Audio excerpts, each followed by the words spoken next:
দৈনন্দিন জীবনে ব্যবহার করা নিত্য প্রয়োজনীয় গ্যাসের দাম হু করে বৃদ্ধি পাচ্ছে। সেই সাথে রাজ্য রাজ্য লাফিয়ে বাড়ছে এলপিজি গ্যাস সিলিন্ডারের দাম।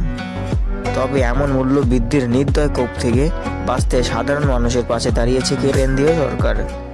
কয়েক মাস আগে গ্যাসের দামে 200 টাকা ভর্তুকি নেওয়ার সিদ্ধান্ত নিয়েছিল মোদী সরকার। এছাড়া যারা প্রধানমন্ত্রী উজ্জ্বলা যোজনার অন্তর্গত তারা আরও 200 টাকা অর্থাৎ মোট 400 টাকা গ্যাস সিলিন্ডার পিছু হতে পেয়ে থাকেন। তবে সম্প্রতি জানা যাচ্ছে এই ভর্তুকির আপনি পাবেন না যদি আপনি সময়ের মধ্যে একটি কাজ না করেন। বিস্তারিত জানতে এই ভিডিওটি সম্পূর্ণ দেখুন।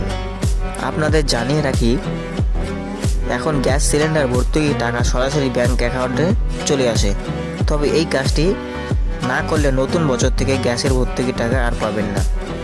আসলে এলপিজি গ্যাস সিলিন্ডার পেতে এবার এলপিজি কালেকশনের সাথে বায়োমেট্রিক আপডেট করতে হবে। এই কাজটি 31শে ডিসেম্বর 2023-এর মধ্যেই করতে হবে, না হলে চিরদিনের জন্য বন্ধ হয়ে যাবে আপনার ভর্তুকির ঢোকা টাকা। সরকারি পরিষেবা বায়োমেট্রিক একটি প্রধান উপায়, তাই এবার গ্যাস সিলিন্ডারের সাথে আধার কার্ড ও বায়োমেট্রিক ব্যবস্থা জুড়ে দেওয়া হয়েছে। এলপিজি কালেকশনের সঙ্গে বায়োমেট্রিক আপডেট করুন বাধ্যতামূলক করতে চলেছে কেন্দ্রীয় সরকার।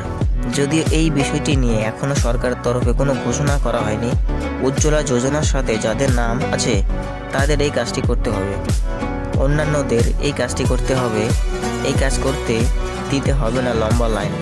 আপনাদের বাড়ি যারা সিলিন্ডারের ডেলিভারি ম্যান আসেন তারাই এই কাজটি করতে পারবেন।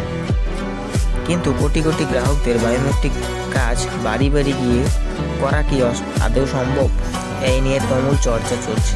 ভিডিও ভালো লাগলে অবশ্যই একটি লাইক, চ্যানেলটি সাবস্ক্রাইব করবেন। ধন্যবাদ, সবাই ভালো থাকবেন।